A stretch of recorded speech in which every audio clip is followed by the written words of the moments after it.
As long as I am living in Norway, the Viking country, and right now is -5 freezing cold. That's why you all the time see me in many layers of wool. I have some Viking signet rings. So every single symbol has a special meaning. Look at this one. I explain one by one.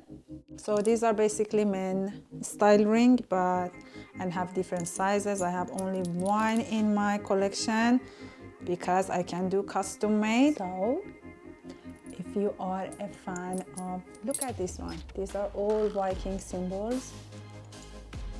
I'm going to show you one by one, and you see how they look in finger.